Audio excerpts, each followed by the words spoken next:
ఇగో first ఎవరా ముగ్గురు అంటూ టీపీసీసీ చీఫ్ కామెంట్స్తో గులాబీ పార్టీలో దుమారం.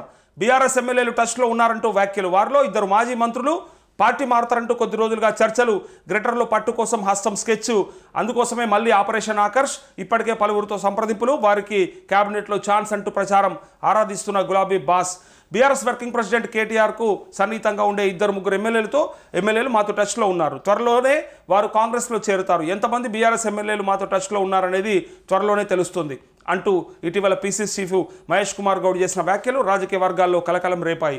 గులాబీ పార్టీకి చెందిన 3 ఎమ్మెల్యేలు నిజంగానే కాంగ్రెస్ పార్టీలో చేరతారా లేక కావాలని కాంగ్రెస్ పార్టీ లీకులు ఇచ్చిందా అని ప్రశ్నలు వినిపిస్తున్నాయి. ఇప్పటికే బీఆర్ఎస్ పార్టీకి చెందిన ఎమ్మెల్యేలు పార్టీ మారతారనే ప్రచారం విస్తృతంగా ఉంది. కానీ ఎవరూ చేరడం లేదు. తాజాగా పీసీసీ చీఫ్ అయితే ఈయన పీసీసీ చీఫ్ అయినాక ఏదో ఒకటి అనాలి కదా. ఏదో ఒకటి అనకపోతే ఆయన విలువ కూడా ఏమి ఉండదు కదా. దీంతో పాటు చేరుతారు అని చెప్పి అవతలని డిఫెన్స్లో పడేయడానికి ప్రయత్నం చేస్తారు. అసలు అది చేరేది ఉంటుందా పోయేదా తర్వాత సంగతి. అది ఫస్ట్ మాత్రము వీళ్ళు ప్రభుత్వం కార్యక్రమాలు చేస్తూ ఉంటే వీళ్ళని అడ్డుకోవడమే, అంటే వీళ్ళు చేసేదంతా తప్పు అని చెప్పడమే ప్రతిపక్ష నాయకులు చేస్తారు. ఆ పని వీళ్ళు ఏం చేస్తారంటే వాళ్ళని డిఫెన్స్ లేయడానికి, అరే నాయన మీరు ఈ ప్రయత్నం చేస్తారు కానీ అసలు ముచ్చట మీ దాంట్లోకి వెళ్ళే కొంతమంది ఎమ్మెల్యేలు మా దాంట్లో చేరే ప్రయత్నం చేస్తూ ఉన్నారని చెప్పి వాళ్ళని వీక్ చేయడానికి వీళ్ళు ట్రై చేస్తూ ఉంటారు. అసలు ఆ పీసీసీ చీఫ్ అన్న మాట ఏంటిదో ఒకసారి చూసిన తర్వాత నేను చెప్తాను మీకు. ఆ ఎవరు వాళ్ళు వ్యాఖ్యలతో మరోసారి చర్చ మొదలైంది. ఇప్పటికే 10 మంది బీఆర్ఎస్కు దూరం, 10 మంది నాయకులు అయితే బీఆర్ఎస్కి దూరం అయిపోయినారు. వాళ్ళు పార్టీ మారిండ్రు. ఇప్పటికే 10 మంది బీఆర్ఎస్ ఎమ్మెల్యేలు కాంగ్రెస్కు చేరువయ్యారు. వారిలో గ్రేటర్ హైదరాబాద్ చెందిన దానం నాగేందర్, ప్రకాష్ గౌడ్, అరకపూడి గాంధీ, గూడెం మైపాల్ రెడ్డి ఉన్నారు. అయితే కాంగ్రెస్ పార్టీ రాబోయే గ్రేటర్ ఎన్నికల దృష్టిలో ఉంచుకొని మరోవైపు స్థానిక సంస్థల ఎన్నికల దృష్ట్యా చేరికల స్పీడ్ పెంచాలని భావిస్తుంది. అందులో భాగంగానే బీఆర్ఎస్ ఎల్పీని విలీనం చేసే దిశగా అడుగులు వేస్తుంది. తాజాగా మరో 2-3 ఎమ్మెల్యేలు చేరబోతున్నారని కాంగ్రెస్ లీకులు ఇచ్చింది. గ్రేటర్కి చెందిన కొంతమంది ఎమ్మెల్యేలతోనూ ఇప్పటికే టచ్లో సంప్రదింపులు చేసినట్టు సమాచారం. అవసరమైతే ఒకరిద్దరికి క్యాబినెట్లో చోటు ఇవ్వాలని పార్టీ నిర్ణయానికి వచ్చినట్లుగాను ప్రచారం ఉంది. అయితే వారి చేరికపై ఏమాత్రం క్లారిటీ ఇంకా రాలేదు. అయితే కలిసి వచ్చిన హైకోర్టు తీర్పు. ఇక్కడ హైకోర్టు కనుక మొన్న ఖచ్చితంగా వాళ్ళని డిస్క్వాలిఫై చేయాల్సి ఉంటుంది అని చెప్పి కనుక ఆర్డర్ ఇచ్చి ఉంటే, ఆదేశాలు ఇచ్చి ఉంటే వెనకాలకి తగ్గేటోళ్ళు. ఇప్పుడు ఏం అవకాశం వచ్చిందంటే హైకోర్టు ఎట్లాగూ ఇదంతా కూడా ఖచ్చితంగా స్పీకర్ విచక్షణాధికారమే తప్ప ఇంకోటి ఏం లేదు. ఆయన్నే డిసిషన్ తీసుకోవచ్చు ఎనీ టైం. తను తీసుకుంటే అయిపోతుందని చెప్పి తన మీదే ఆ బాధ్యత పెట్టింది కోర్టు. చూసిండ్రా చట్టాలు ఎంత బాగా చేసుకుంటారంటే చివరికి వాళ్ళ మీద వాళ్ళు డిస్క్వాలిఫై చేసుకోవాలనుకుంటే కూడా కోర్టులు పనిచేయవు. జనరల్గా పోలీసు వాళ్ళు చేస్తారని అనుకుంటారు. పోలీసు వాళ్ళ పైన న్యాయ వ్యవస్థ ఉంది, పోలీసు వ్యవస్థ పైన న్యాయ వ్యవస్థ ఉంది. సో అదే అల్టిమేట్ పవర్ అనుకుంటారు అందరూ కూడా. కాదు, తిరిగి న్యాయ వ్యవస్థను కూడా తయారు చేసేది ఎవరు? మళ్ళీ చట్టసభలే. కాబట్టి అంటే న్యాయ వ్యవస్థను కూడా అపాయింట్ చేసేది లేకపోతే వాళ్ళకు కూడా చేపించేదంతా కూడా చట్టాలు చేసేదంతా కూడా చట్టసభలే. కాబట్టి మళ్ళీ ఆ చట్టసభలు ఉండే నాయకులు మళ్ళీ కోర్టులు చెప్తే వినాల్సిన పని లేదు. వాళ్ళకు సపరేట్గా చట్టాలు ఉంటాయి. మళ్ళీ ఇది ఇక్కడ వీళ్ళు చేసుకున్నది చూడండి ఒకసారి. అందుకే హైకోర్టు కూడా ఏం చెప్పిందంటే మళ్ళీ స్పీకర్కే వదిలేసింది. కాబట్టి ఆ నిర్ణయం వెంటనే వాళ్ళకి కలిసి వచ్చింది. ఇంకేం కాదు, మేము ఎవ్వరం పార్టీ మారినా మమ్మల్ని అయితే డిస్క్వాలిఫై చెయ్యరు. ఎట్లయినా పార్టీ ఫిరాయింపు చట్టం మా పైన పనిచేయదు. వర్తింపజేయనప్పుడు ఇంకా మాకు వచ్చిన భయం ఏమిటిదని ఇప్పుడు రెడీ ఉంటారు. అందుకే వీళ్ళు దాన్ని ప్లస్గా తీసుకుంటా ఉండు. ఇగో ఇక్కడ చూడండి, పిసిసి అధ్యక్షుడు అదే చెప్తా ఉండు. ఇగో న్యాయస్థానం తెలిపింది ఏమని? ఫిరాయింపు ఎమ్మెల్యేలకు ఊరట లభించింది. ఎందుకంటే స్పీకర్దే తుది నిర్ణయం అని చెప్పింది కాబట్టి. అయితే కాంగ్రెస్ పార్టీలో కూడా ఉత్సాహం కనిపించింది. దీంతో సుప్రీంకోర్టుకు వెళ్ళినా లాభం ఉండదని, అక్కడ కూడా ఇదే తీర్పు వచ్చే అవకాశం ఉంటుందని అభిప్రాయానికి బీఆర్ఎస్ నేతలు వచ్చినట్టు సమాచారం. హైకోర్టు తీర్పును అనుసరించి బీఆర్ఎస్ నుంచి మరికొంతమంది ఎమ్మెల్యేలను కాంగ్రెస్లో చేర్చుకునేందుకు రంగం సిద్ధం చేసుకున్నట్లు ప్రచారం జరుగుతుంది. ఒకవేళ అదే డిస్క్వాలిఫికేషన్ జరగాలంటే గతంలో సిఎల్పిని విలీనం చేసుకున్న కేసీఆర్, అదే టీడీఎల్పీని విలీనం చేసుకున్న కేసీఆర్కు అప్పుడు ఎదురు దెబ్బ తగిలేది. కానీ తగలకపోవడానికి కారణం ఏంటంటే అప్పుడు కూడా ఇట్లే కోర్టుల చుట్టూ తిరిగినా కూడా లేదు అది స్పీకర్ తీసుకోవాల్సినటువంటి నిర్ణయమే అని చెప్పి ఆనాడు చెప్పడం వల్ల అప్పుడు కూడా మంత్రులుగా కొనసాగిండ్రు. ఎమ్మెల్యేలంతా ఇళ్ళకి వచ్చి దాన్ని మొత్తం ఎల్పీనే విలీనం చేసేసుకున్న ప్రయత్నం జరిగింది. అప్పుడు ప్రయత్నం ఏంది, విలీనం జరిగిపోయింది అప్పుడు. అందుకోసమే సో చట్టాలు అనేది వాళ్ళకి చుట్టాలు. సామాన్యుడికి ఒక న్యాయం ఉంటుంది ఈ దేశంలో. ఇట్లా చట్టసభలలో ఉండే పెద్ద మనుషులకి ఇంకొక న్యాయం ఉంటుంది. అందుకే ఆనాడు అప్పుడు డిస్క్వాలిఫికేషన్ జరగలేదు, ఇప్పుడు కూడా జరగట్లేదు. కాబట్టి వాళ్ళకంత ధైర్యం ఉన్నది. అయితే ఇక్కడ చూడండి, ఈ గులాబీ బాస్ ఎందుకు ఆరాధిస్తుండంటే ప్రజల్లో ప్రభుత్వంపై వ్యతిరేకత మొదలైందని బీఆర్ఎస్ ప్రచారం చేస్తుంది. అయితే ఈ అంశాన్ని డైవర్ట్ చేయడం కోసమే బీఆర్ఎస్ ఎమ్మెల్యేలు తమ పార్టీలో చేరుతున్నారని కాంగ్రెస్ ప్రచారం చేస్తుందని గులాబీ పార్టీ నేతలు ఆరోపిస్తున్నారు. ఆరోపించడం కాదు, నేను కూడా అదే చెప్తా ఉన్నా, జరిగేది అదే. ప్రజల్లోపట వ్యతిరేకత కనిపిస్తున్నది అని చెప్పి వీళ్ళు చెప్తుంటే ఎక్కడ ఆ వ్యతిరేకత అంతా ప్రతిపక్ష పార్టీకి పాజిటివ్ అవుతుందని అనిపిస్తుందో అప్పుడు ఏదో ఒక రకంగా ఆ ఇష్యూలను డైవర్ట్ చేయాలి, లేదా వాళ్ళని వీక్ చేయాలి. ఎట్లయినా శత్రువుని వీక్ చేయడంలో ముందుంటారు ఎవరైనా కూడా. సో ఇక్కడ శత్రువు అయినటువంటి ప్రధాన శత్రువు అయినటువంటి ప్రతిపక్ష పార్టీ అయినటువంటి బీఆర్ఎస్ని వీక్ చేయాలంటే అక్కడ ఉన్నటువంటి ఎమ్మెల్యేలను తగ్గిస్తే వాళ్ళు వీక్ అయిపోతారనే భావన తప్ప ఇంకొకటి ఏమీ లేదు. అంతే, ఇంకా వేరే రకంగా వీళ్ళు చేసే పనులను బట్టి వీక్ చేయాలని ఉండదు వాళ్ళకి. అక్కడ మేము ఇచ్చిన హామీలను నెరవేర్చి మేము ఇస్తా అన్న వాగ్దానాలు నెరవేర్చి చేద్దామని చెప్పి ఉండదు వాళ్ళకి. ఎంతసేపు అవి చేయకుండా షార్ట్ కట్లో వీళ్ళని వీక్ చేసేస్తే వాళ్ళు తగ్గిపోతే గట్టిగా మాట్లాడే గొంతులు తగ్గిపోతాయి. ఇప్పుడు 39 మంది మాట్లాడితే ఎట్లుంటుండే, 29 మందికి వచ్చింది. అది 29 మందిలో ఇంకో 10 మంది వేయరు అనుకో, 19 మంది మాట్లాడితే ఇంకా తగ్గిపోతుంది. కాబట్టి పక్క రాష్ట్రంలో జగన్మోహన్ రెడ్డి లెక్క అయిపోతుంది ఇక. సో ఇక్కడ కూడా అదే చేద్దామనే ప్రయత్నంలో కాంగ్రెస్ ఈ టైప్ ఆఫ్ పాలిటిక్స్ ప్రయత్నం చేస్తూ ఉంది.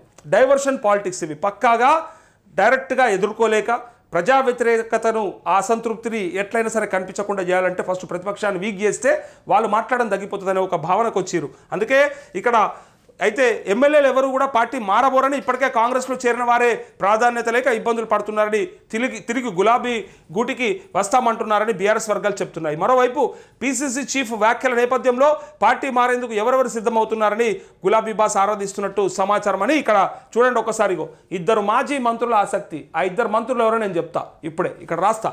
సో గత ప్రభుత్వంలో కీ రోల్ పోషించిన 2 మాజీ మంత్రులు సైతం కాంగ్రెస్ గూటికి చేరబోతున్నారన్న ప్రచారం జరుగుతుంది. వారిలో ఒకరికి విద్యా సంస్థలు ఉండగా వాటిని కాపాడుకోవాలనే ఉద్దేశంతో కాంగ్రెస్ కండువా కప్పుకునేందుకు సిద్ధమయ్యారనే టాక్ నడుస్తోంది. అంతేకాకుండా ఆయనపై పేట్ బషీరాబాద్లో భూ కబ్జా చేశారన్న కేసు సైతం ఉంది. ఇక గొర్రెల స్కామ్లో ఆరోపణలు ఎదుర్కొంటున్న మరో మాజీ మంత్రి సైతం హస్తం గూటికి చేరాలనే ఉత్సాహంతో ఉన్నట్టుగా ఇక్కడ ప్రచారం జరుగుతుంది. అయితే వీరితో పాటే మరికొంతమంది బీఆర్ఎస్ ఎమ్మెల్యేలు తమ వ్యాపారాలను చక్కబెట్టుకోవాలనే ఉద్దేశంతో కాంగ్రెస్ పార్టీలో చేరేందుకు ఆసక్తి చూపుతున్నారని సమాచారం. వీరిలో గ్రేటర్కు చెందిన వారే ఎక్కువగా ఉన్నట్టు టాక్. అధికార పక్షాన్ని అడ్డు పెట్టుకొని వారి బిజినెస్ కాపాడుకోవాలని లక్ష్యంగా పెట్టుకున్నట్లు తెలిసింది. అధికార పార్టీలో ఉంటే ఎలాంటి డోకా ఉండబోదని, లేదంటే ఇబ్బందులు ఎదుర్కోవాల్సి వస్తుందని పలువురు నేతల ఆలోచనగా సమాచారం. మరోవైపు గ్రేటర్లో కాంగ్రెస్ పార్టీకి పెద్దగా పట్టు లేదు. దీంతో గ్రేటర్ పరిధిలో నేతలను చేర్చుకొని పార్టీని బలోపేతం చేయాలని కాంగ్రెస్ ఆలోచిస్తున్నది. వస్తామన్న నేతలను చేర్చుకొని గ్రేటర్ ఎన్నికల నాటికి జీహెచ్ఎంసీపై పట్టు సాధించాలని భావిస్తున్నట్టు సమాచారం. అంటూ ఇగో ఎవరెవరు పోతురు తెలుసా? పోతురు అంటే వాళ్ళతో టచ్లో ఉన్నారు. బేరసారాలు నడుస్తూ ఉన్నాయి. ఎప్పుడో ఒకప్పుడు మనం పార్టీ మారేది చూస్తాం. దీనికి కారణం కూడా ఈ మంత్రి పదవులే. ఏవైతే 6 మంత్రి పదవులు ఉన్నాయో, ఇగో ఈ మినిస్ట్రీస్ ఉన్నాయో, వీటి కోసం మాత్రమే ప్రయత్నం జరుగుతూ ఉన్నది. ఇందులో ఒక ఇద్దరు అంటే గ్రేటర్ హైదరాబాద్లో గొర్రెల స్కామ్ జరిగింది, మనందరికీ ఎరక. అందులో ఎన్నో వందల కోట్ల రూపాయలు అన్నారు. దానిపైన కేసు నడుస్తూ ఉంది. కొంతమందిని ఆ మినిస్టర్ ఓఎస్డీని కూడా అరెస్ట్ చేసిండ్రు, అది కూడా చూసినాం. అయితే ఇక్కడ విచారణ సాగుతోంది కాబట్టి ఈ మంత్రి ఎవరో కాదు, తలసాని.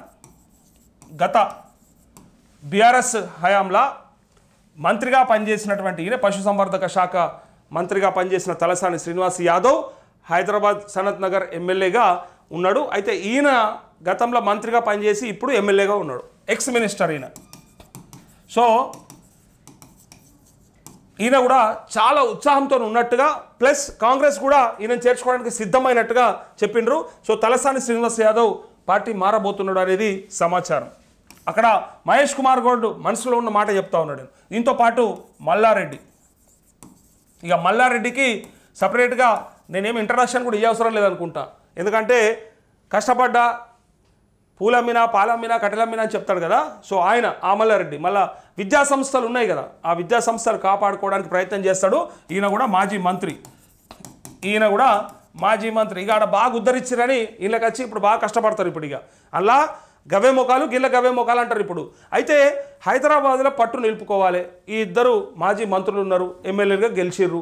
సో వీళ్ళని చేర్చుకుంటే కొంత హైదరాబాద్లో పట్టు రావడంతో పాటు ప్రతిపక్షాలను కొంచెం వీక్ చేసే ప్రయత్నం చేస్తారు. ఇక్కడ వీళ్ళిద్దరికీ మంత్రి పదవులు ఎరేస్తున్నారట. అయితే యాక్చువల్గా మల్లారెడ్డి ఎప్పుడో రెడీ ఉన్నాడు, 1 ఇయర్ కాదు ఎప్పుడో రెడీ ఉన్నాడు. కానీ ఇక్కడ రేవంత్ రెడ్డి వద్దంటా ఉన్నాడు. రేవంత్ రెడ్డి యాక్సెప్ట్ చేయలేదు, అందుకోసం ఆగిపోయింది. డీకే శివకుమార్ కూడా పోయి కలిసి వచ్చాడు కర్ణాటక పోయి. కానీ ఇక్కడ మల్లారెడ్డిని చేర్చుకోకపోవడానికి కారణం ఏంటిదో మీ అందరికీ ఎరక. ఆనాడు ఏమేం మాటలు అన్నాడు, గూట్లే బీట్లే ఏమో అన్నాడు, అవన్నీ మన నోటితో అనరాదు, మనం అంటే తప్పైపోతుంది. వాళ్ళు అనొచ్చు, నాయకులు ఎన్ని మాటలైనా చెప్పొచ్చు, ఎన్నైనా అనొచ్చు, జర్నలిజంలో మళ్ళీ మాటలు వాడకూడదు. కానీ వాడన్నా ఎట్లా చెప్పాలో నాకు అర్థం కాలేదు. సో వాళ్ళన్న మాటల్ని మాత్రం మనం ఉటంకిస్తే మనం తప్పు చేసినట్టు అవుతుంది. అయితే ఇక్కడ ఆయన ఆనాడు తొడగొట్టి ఇక సాలే అన్నాడా బొమ్మరద అన్నాడా ఏమన్నాడా మీరంతా చూసిరు కదా, ఇక మళ్ళీ నేను సపరేట్గా కొత్తగా మళ్ళీ చెప్పక్కర్లేదు. అయితే ఆ మాటలకి రేవంత్ రెడ్డి కొంత హట్ అయిందట. అందుకోసమే ఇక హట్ అయిండో దోష అయిండో కానీ ఇక మొత్తానికి ఇప్పుడు రాజకీయంగా మాత్రం అవసరమే కదా. ఇప్పుడు మీరు ఒకసారి గమనించండి, గుర్తుపెట్టుకోండి, గుర్తు కాదు యాద్ చేసుకోరు, ఒకసారి గుర్తు చేసుకోరి. గతంలో కేసీఆర్ ఉద్యమం ఉధృతంగా నడిపిస్తున్నప్పుడు కేటీఆర్ టీవీ చర్చలలోకి పోయాడు. ఆ టీవీ చర్చలలో ఆనాడు మాట్లాడుతూ ఉంటే తలసాని శ్రీనివాస్ యాదవ్ టీడీపీ ఎమ్మెల్యేగా ఉన్నాడు. నాకు బాగా గుర్తు 15 ఏళ్ల కింది ముచ్చట ఇది. ఆయన తలసాని శ్రీనివాస్ యాదవ్ లైన్లకు తీసుకొని మా జర్నలిస్టు మిత్రుడు క్వశ్చన్లు అడుగుతూ ఉంటే అటు సమాధానం చెప్తూ ఇటు కేటీఆర్ కూడా కౌంటర్ ఇస్తూ ఉన్నాడు. కేటీఆర్ కూడా అక్కడ ఉద్యమకారుడిగా సిరిసిల్ల ఎమ్మెల్యేగా మాట్లాడుతున్నాడు. ఏమన్నాడు తెలుసా, అరే బాబు తమాషాలు చేస్తున్నావా, నీ అయ్యని అడుగుపో, నేనేందో హైదరాబాద్లో నేనేందో నా కథ ఏందో, మీ అయ్యేంది నువ్వేంది నీ కథ ఏంది అని ఏది పడుతుంది నీ అయ్యా అని మాట్లాడిండు అన్నాడు. ఎవరు తెలుసా, కేటీఆర్ని మాట్లాడిండు.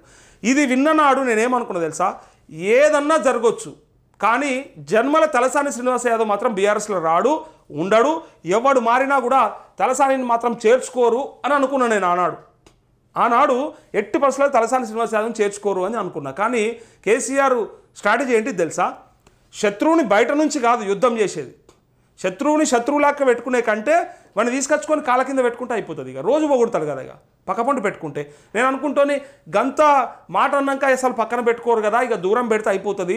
నిజంగా అట్లుంటేనే కరెక్ట్ కదా అనుకున్నాం. శాశ్వత శత్రువులు శాశ్వత మిత్రులు ఉండరని నిజంగా ఏదైతే చెప్పిండ్రో అదే ఇలా మల్లారెడ్డి రేవంత్ రెడ్డి కూడా అదే జరుగుతుంది. నేను మొన్న కూడా చూపించిన అలా మనుమని కాళ్ళు కూడా మొక్కిపించిండు రేవంత్ రెడ్డికి, అలా మనుమని కాళ్ళు కూడా ఇట్లా పోయి మొక్కుర్రా అని చెప్పి ఆయనతో మొక్కిపించాడు రేవంత్ రెడ్డికి.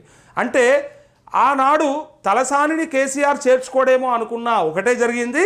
ఇలా మల్లారెడ్డిని పానం పోయినా రేవంత్ రెడ్డి చేర్చుకోడు, సాలే బీలే అన్నాక ఆయనకు కొంచెమన్నా సిగ్గుశరం ఉంటుంది కదా, చేర్చుకోడు కదా అనుకున్నాం. కానీ చేర్చుకుంటాడట ఆయన రాజకీయాల కోసం. ఎందుకంటే ఎవరైతే మనని బలంగా విమర్శిస్తుంటారో, ఎవరితోనైతే మనకు పోటీ ఉంటుందో లేదా ఇంకేదైనా ఉంటుందో ఆయన్ని బయట పెట్టి మనతో మాటలు అనిపించుకునే కంటే, వాడు ఏది పడతాడు తిడితే భరించే కంటే తీసుకొచ్చుకొని పక్కకు పెట్టుకొని ఏదో ఒకటి ఇచ్చి కుక్కకు బిస్కెట్ వేసినట్టు ఒకటి వేస్తే వాడు పడి సస్తాడు, ఈయనే ఉంటాడు, రోజు సార్ అని కాళ్ళకన్నా పడి ఉంటాడు. ఇది బెస్ట్ కదా, పక్కకు పెట్టుకొని అవసరమైతే పక్కకు పెట్టి అవమానించవచ్చు అని పక్కకు పెట్టి కుర్చీ ఇవ్వకపోవచ్చు, లేకపోతే అవమానించవచ్చు, ఇంకేదైనా చేయొచ్చు, అక్కడ వాని క్యాడర్నంతా వీక్ చేయొచ్చు, ఏమైనా చేయొచ్చు. ఇక అది చాలా ఈజీ. అది దూరంకెంచి శత్రువుతో కొట్లాడడం ఎప్పుడైనా కూడా కష్టం. కానీ పక్కపొంటి ఉన్నోని ఈజీగా వాడిని ఏదో రకంగా ఇబ్బంది పెట్టి వాడిని ఆగం చేయొచ్చు.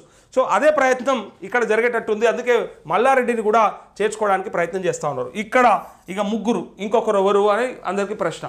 ఇగో వివేకానంద్ ఎమ్మెల్యే ఉన్నాడు,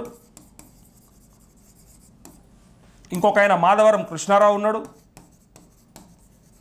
కుకట్పల్లి ఈయన కూడా టీడీపీకి వెళ్ళొచ్చాడు. వీళ్ళకు పెద్దగా సిగ్గుశరాలు ఏమి ఉండయి, ఎట్లయినా కూడా వాళ్ళు సిద్ధంగానే ఉంటారు. వాళ్ళకి కావాల్సినవి వాళ్ళకి కావాలి, వాళ్ళకైనా లెక్కలపై చెప్తే వాళ్ళు చూసుకుంటారు. వీళ్ళని ఎవ్వరికి ఉండదు, నాయకులు అంటూ అట్లా ఉంటారు. అందులో ఈ ఎమ్మెల్యేలకైతే ఆయనతో కూడా ఉండదు నేను అనుకోవడం. ఎందుకంటే అక్కడ ప్రజలు చెప్పిన విధానం నేను చెప్తా ఉన్నా. మా వాళ్ళు అయితే లంగల్ భయ అని చెప్తారు డైరెక్ట్. నిజంగా లంగలే, ఏం పెద్ద ప్రజాసేవకులేం కాదు, ఎప్పుడైనా ఎనీ టైం మారొచ్చు అని చెప్తారు. ఇట్లా ఇంకొక 2-3 ఉన్నారు. అందులో ఎవరన్నా ఒకరికి గాలం వేస్తూ ఉన్నారు. అలా గాలం వేసి ఏదో ఒక రకంగా ఒక 3-4 హైదరాబాదు మొత్తం గ్రేటర్ హైదరాబాద్కి సంబంధించినటువంటి ఒక 2-3 ఎమ్మెల్యేలని, ఒక 2 మంత్రి పదవులు వేసి కొనుక్కోవడానికి ప్రయత్నం చేస్తూ ఉంది కాంగ్రెస్ ప్రభుత్వం అని ఇక్కడ డైరెక్ట్గా ప్రజలు అనుకుంటా ఉన్నారు. ఇది మాకు కూడా పొక్కింది, వార్త మాకు కూడా తెలిసింది. దీంతోపాటు మహేష్ కుమార్ గౌడే డైరెక్ట్గా చెప్పేసాడు ఇందులోకి వెళ్ళి వస్తూ ఉన్నారని చెప్పి. ఒకటి సెన్సేషన్ కోసమనే చెప్తారు, లేదంటే నిజంగా పక్కా సమాచారం ఉన్నట్టే చెప్తారు. అయితే సెన్సేషన్ కోసం చెప్పేటోడైతే వట్టోడైతే ఏమని అనుకోవచ్చు, కానీ పక్కా సమాచారం ఉంది కాబట్టి ఆయన పీసీసీ అధ్యక్షుడు. ఈ రాష్ట్రంలో కాంగ్రెస్ పార్టీకి అధ్యక్షుడు, అధికార పార్టీకి అధ్యక్షుడు. సో ఆయన పక్క సంవత్సరంతోనే ఉన్నాడు. బేరాలు నడుస్తున్నాయి. ఇది గ్యారంటీ, అతి త్వరలో జరగబోతుంది. ఇది చూసుకోరు ఇక మీరు.